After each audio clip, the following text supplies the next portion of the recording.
Get ready for Netflix's gripping new medical drama, Pulse. Set in a cutting-edge Miami trauma center, third-year resident Dr. Danny Sims is unexpectedly thrust into a promotion when beloved chief resident Dr. Xander Phillips gets suspended. Then, with the emotional and physical stakes at their highest, a storm will push the hospital and its residents to their limits. Witness how life can change in a heartbeat when you're operating under pressure. Watch Pulse, only on Netflix.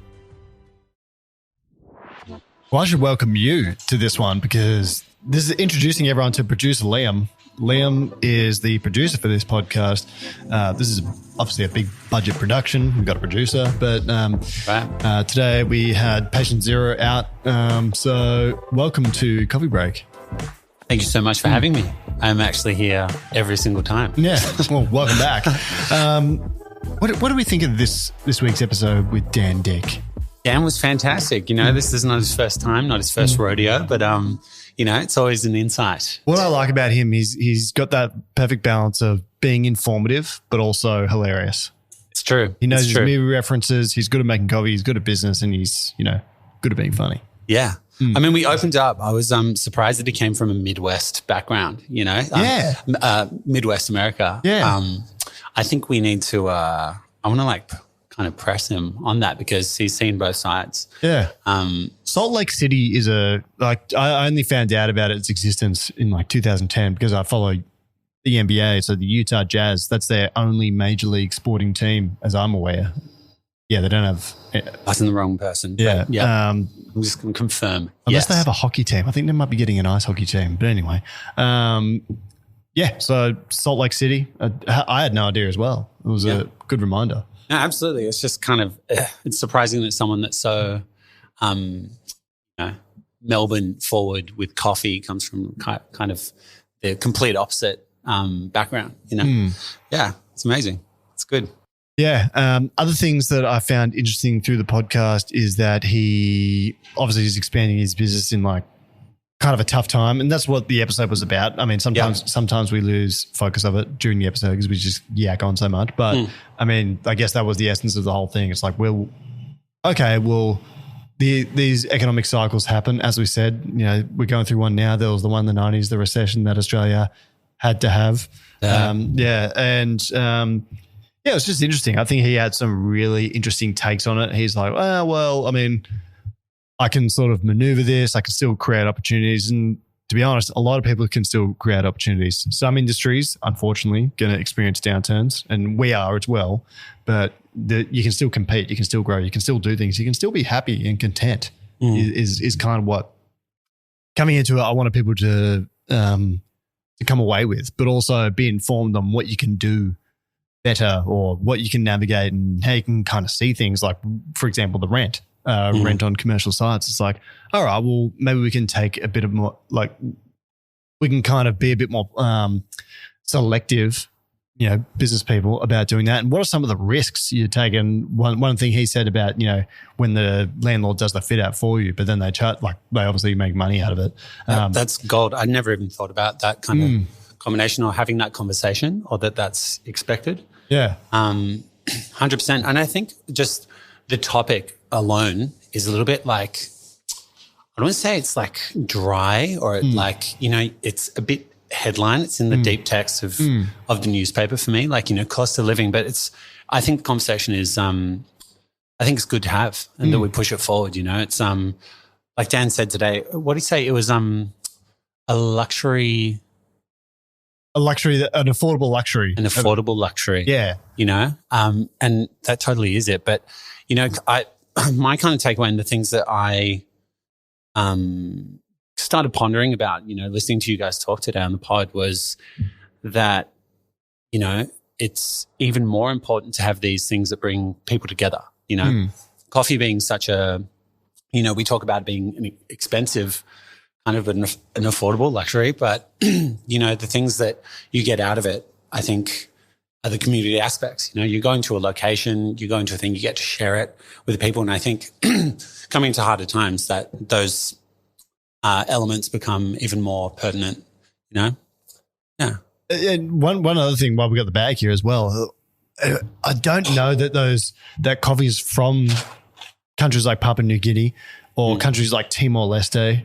I don't know that a lot of people get them overseas because, like we said, there's the proximity between here in Australia. We're obviously in the Pacific. Just north of us, you got Papua New Guinea, Indonesia. Timor-Leste is a small country. Australia's got a lot of involvement. We've had a lot of sort of negative involvement with some of these countries in the past as well. A lot of World War II, that Australia sort of fought in, the battles that we fought in were in Papua New Guinea on the Kokoda track. And that was fought against the Japanese at the time. And it's... Are you saying that like our history with these kind of locations is now why we have relationships there and other parts of the world don't? Yes and no. I mean, obviously proximity is one element to it. Right. But Australia in geopolitical terms is a middle power. So, we're not, and this is getting off the confines of coffee, so I'll keep it quick, but we're a middle power, not a major power. So some of these countries or battles that we're even talking about, they might not be taught in history lessons in America or Europe. So, I mean, I guess if we've got any listeners from those parts of the world, they're probably, some may be even learning about it for the first time now. But these places, they grow excellent coffee.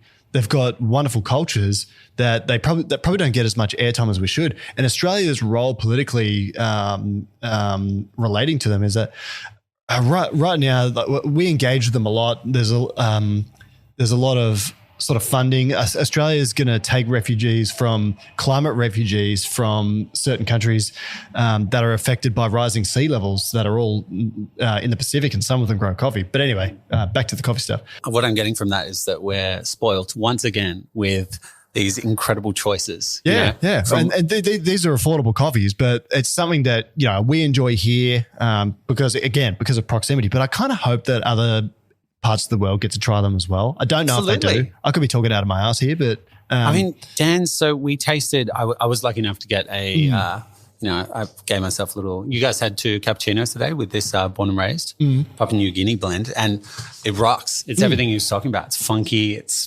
fruity, it's absolutely delicious. I hope the rest of the world finds this. Yeah, but it's like, that's a coffee that could be part of like a world barista competition routine as part of like a milk blend or something. Is it quite expensive?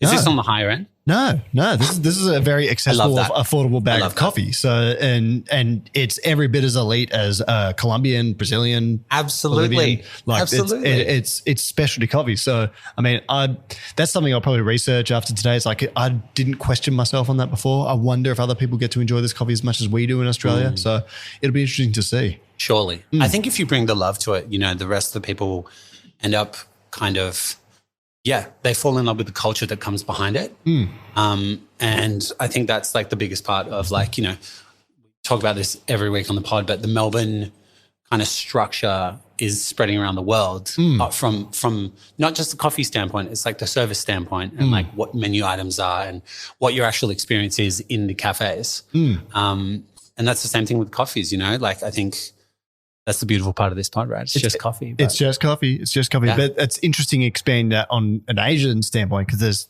pretty good specialty coffee grown in China now. There's a Cup of Excellence held in Taiwan now. So, there's coffee's popping up in all regions of the world. New processes kind of make it easier to make better coffee in all sorts of places. So that was one thing I wanted to bring up on Coffee Break as well. For sure. And I think they should.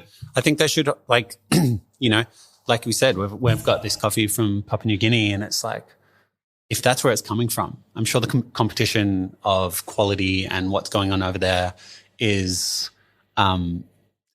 just more thriving. That's where it's coming from. So if there's more competitions and more things to celebrate such a beautiful product, there should be. One other thing I kind of like about having Coffee Break is that we can sort of reflect on things, talk about it differently than we do in the podcast. And I think one is, we're tackling this pretty hectic topic because, like, have you ever lived in a time where there's been so much like pessimism about life? Because I find it particularly on my phone. Maybe we just look at our phones too much, but like, from a financial standpoint, from a conflict standpoint, there's, a few wars going on right now in the world, and it's like, is there a looming war coming? And, I feel like, and one area this relates to randomly enough is like people are having far less babies nowadays because like, as a young person, let me ask you, would you have a baby right now? You're how old? I'm dirty 30, my boy. And how old were your parents when you were born? Younger than that. Exactly. Yeah, and yeah. So, but we're less prepared as a generation to have children. And it's like subconsciously, I think it's this thing of like, okay, well, we're significantly less prosperous than we were before. Tough conversation to have. And I don't really want to bring it up again in future podcasts for a while, because I think we've done the death out of that with, coffee prices and this subject and stuff like that after today. But it's kind of like, all right, well, that happens, but things work in cycles as well. There's still opportunities out there. And one thing I worry about, and we're talking about Starbucks and Luckin Coffee, is like, and the supermarkets as well, wealth is becoming so concentrated in the world today. So many more billionaires were created during COVID. Billionaires across the world, increased their wealth dramatically after COVID. These big companies, they're increasing their market share. And it kind of goes to the point of why you should support a small business, because once we give companies, individuals, governments that level of power, I don't know if there's any taking it back. And so that's why I like the small acts. I'm a big fan of paying in things cash, like You're cash man. Cash man, but I don't think we should go to a society where it's entirely bank cards. Cardless. I don't want to be in a society where we're surveyed in every single way.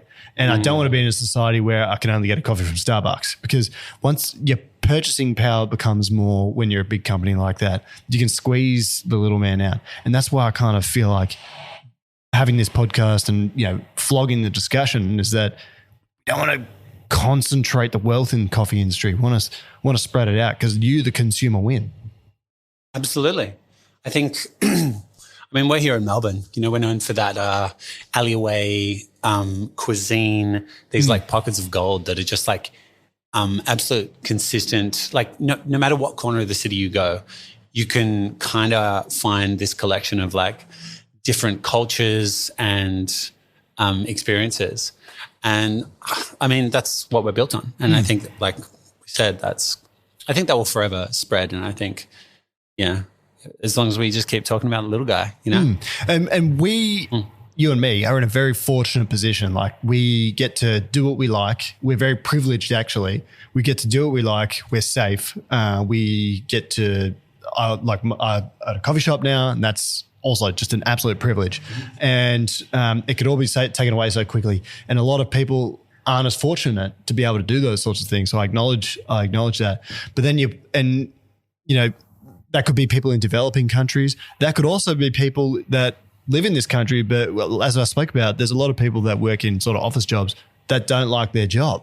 And, even though they earn a sustainable living, it's like, it must be a grind to do that. And, I think we've all been in that position before. We work in a job that you don't like. And that was another thing that it's kind of like, I think about it after. It's like, it's good to hear that and say that, because it kind of allows me to acknowledge to myself that actually I'm pretty lucky. Absolutely. I love chatting about that on the pod as well. It's like, what's the advice that you give to someone who isn't loving their kind of day to day, and how to make that change? And also coming from people like you guys that did do the thing. You made the jump. You committed to the dream, and that's terrifying for so many people. I think it's all relative. There's people, like we're saying, that not as fortunate in just the level of, like, we have nothing to complain about really. But I think talking about those things and how to approach them and actually tackling them, rather than it being like something to avoid, or like, this is just how it is. Everything's changeable, and everything, if you come together, I think can, Yeah, and like this podcast probably isn't as enjoyed universally as, I don't know, like a Joe Rogan podcast or something. Not yet. Not yet. But it's good to have a resource on those topics. So if you don't have someone that you can go and ask this question comfortably about, I don't know, rent, or how do you run a coffee shop, it's good to have this resource. You can always flick this episode back on, get Dan's opinion, get Kirk's dumb opinion, and sort of have that as a resource. So, and email us. Yeah, you should. You should absolutely email us, because the point of this is connection, right? So like you guys should, if there's anyone with any questions about anything, it's not just like we're putting this up as like just into the ether. It's to build this. And you can help us build a bigger community. You can help us make better podcasts. You can help us make more content that you enjoy by emailing us and letting us know what it is. So it's not like it's just there for show and tell. Flick us through an email. Absolutely. Please email us at hello at itsjustcoffeepod.com. And please engage with it. Like, I'm starting to put out some like kind of little snippets from each episode on our socials. Check us out. We're on TikTok, we're on Instagram, on YouTube. You can see our beautiful faces. Thank you. Your beautiful face. Another thing as well, the 2-friend rule applies here. If you enjoy this podcast, if you enjoy the coffee break, go and tell 2 friends, because, we get more multipliers. We can build this. We can make it better. It's not really going to cost you anything in the long run. You might have to put up with an ad here or two in the future, but we want to grow this. The more we grow this, the more we can do better for you. So tell 2 friends. Absolutely. The more we can get other people involved and spread our network, And we've got some cool stuff coming. So I think the boys are going overseas soon. So there'll be you and me will be sort of manning this. Might have to do a few dial-in from abroad sessions. But when they get back, we've got some big things planned. I think, live event is in question here. And we've got some cracking guests lined up as well. I think we're starting to hit our stride chemistry-wise. Me and Rowan connect a lot more. You and me know how to do things. Everything's getting a lot more quick. So I'm looking forward to what's coming. Feeling good. I'm loving this, and once again, very grateful to be doing this. And we're all figuring it out. Well, let's wrap it up there for coffee break. I hope you've enjoyed your coffee break time. Lovely to introduce you to everyone so they can see the face. As always, it's just coffee. And this has been a coffee break. Been a coffee break. Okay, another one done. Thank you. Here we go.